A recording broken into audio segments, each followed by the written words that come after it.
guys, welcome back to the channel. I'm having an issue with my welder, which is the Yeswelder Firstess MP200. This is a 5-in-1 welder, which you could do stick, MIG, TIG, plasma cutting. So this is actually the second time I'm going to be using my welder since I got it. It's been a while since I got the welder. I think it's about 6 months. But what I noticed is when I start to weld and when I let go of the trigger,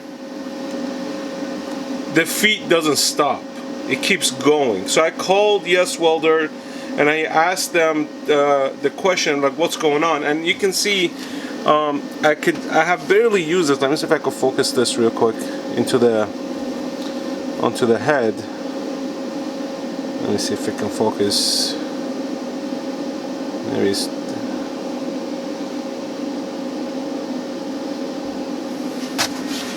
Anyways,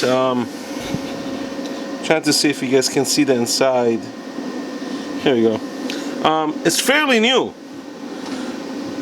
so not many welds on this thing. So I'm gonna run a couple of short welds and see if I can replicate the issue, because what's happening is I do spot welds, and on the second or third it just keeps going, it doesn't stop. So keep your attention on my trigger finger, this one, so as soon as I let go, see if it continues going. I don't know if it's gonna replicate, but I'm gonna try, so bear with me.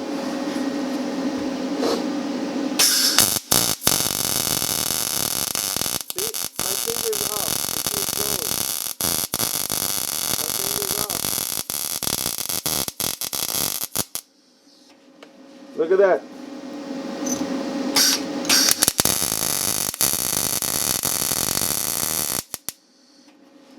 So here, I'm gonna try it one more time.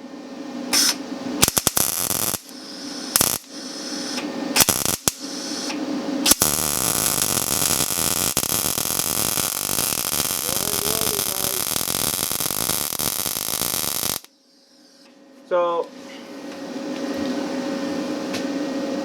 yeah, I don't know if it's the gun. I don't know what it is.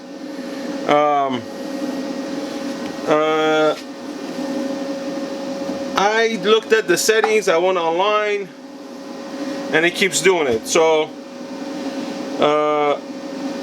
I'm gonna try one more setting. I want to see if that's gonna change the issue. So maybe I could send this back to Yeswelder and tell them, like, hey, if you get this question, maybe this is the result. So let me, it's on 14 right now. So let me see if I change it to 2T, it will fix the problem. So I don't know, that might be the issue. Let's see.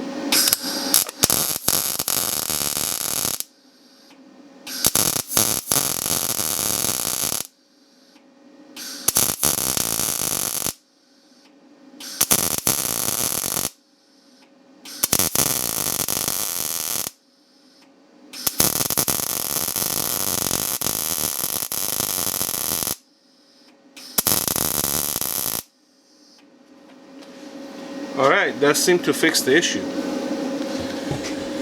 Alright, so that fixed the issue. The 2T versus 4T. Now I'm gonna tell you exactly what happened and what the settings are for, because I went online. I'm turning off the gas and turning this off, so cut off the background noise. Alright, so I went online because I couldn't find any information on this in the manual or anything like that, because the manual was literally this piece of paper that came with it. There was no mention of the 2T or the 4T setting in this piece of paper that came with the welder. So this is a shortfall of Yeswelder. They should include the settings in there. So I don't. So I had to go dig and figure out what the problem was. And it was messing up my welds.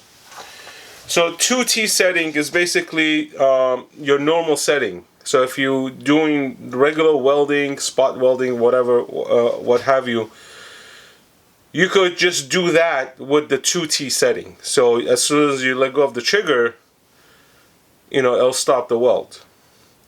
With the 4T setting, the 4T setting is a continuous welding, right? So it's like when you turn on your grinder, it has that little button for it to keep it on. It's like a lock button for the welder. It's just going to keep going until the connection, until you disconnect. And I read further and I found out that that setting, very cool setting by the way. It's a very cool setting. It's made for those individuals who are going to weld in a very tight spot or very uncomfortable spot, that they cannot really keep their fingers on the trigger. They just needed to arc and just continue welding and, you know, readjust their hand one way or another. So as you guys saw in the video, I moved my hand completely and I was just welding with this hand. This hand was completely free. So the setting, the 4T setting, is basically set up to do a continuous weld until you you have a disconnect, which is a very, very cool setting, I might add. Only issue is when I called customer service today, they did not know about it. So this entire time I'm thinking my gun, the MIG gun, is defective, and it's not. The MIG gun is working fine. The machine's working fine. I'm actually very impressed with it. I have a Vulcan 140, which I've had for about 40 years now. It's 110 volt. I'm running the Yeswelder on 110. I do have a 220 capability. I just don't need it right now. But you know, this was the first time I used the machine to do my project. I have a project that I do like every like 2 or 3 months. I get this order that I need to fulfill, and it worked flawlessly. Like the welds are good, the penetration is good, and you know, I had to get used to the settings because I've never used this machine before. I've never had to deal with this much settings. And most of the time, majority of the time, once you put the gauge of the steel, it automatically puts on its own setting. So it's pre-programmed setting based on the gauge of the steel. And again, I read some more stuff that some of the ampage is low, so you have to up the ampage. So you got to go based on, you know, how you feel the weld is, if there's any penetration to the steel or not. There's a lot of variables at this point, so I can't speak to everybody else's experience on how they do their welds. I am not an experienced welder. I am a DIY welder. I learned how to weld on my own. I've never taken a class. I learned how to put down the beads by just doing practice on, you know, a piece of steel over and over and over again until I got a hold of it. I learned how to put down the bead, control the speed, the arc, and you know, the voltage, and you know, all that stuff. So I learned all that, you know, throughout the years as I did my projects at home. So as far as the machine goes, for me, for the price that you get all this stuff with it, it's a fantastic price, to be honest.